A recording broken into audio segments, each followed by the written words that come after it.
guys, this is Tess. I just want to flex what I got from our Christmas bazaar, Christmas store at work, that everyone had to donate item for Christmas, and the proceed, I think they will buy some thing or gonna do for an event. I got this one, guys. This Moroccan hand cream for $2. I check online, the regular price is around $37.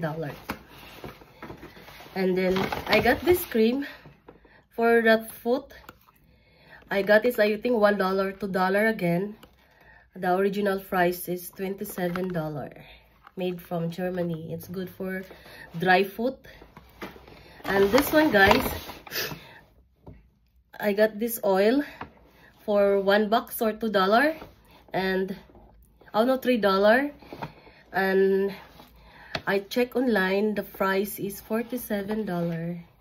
And the last but not the least, I got this one for $3, I think, or $2. That's all my expenses is $10. This one is a vintage, like party set.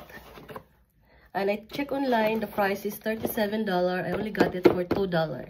Thanks for watching.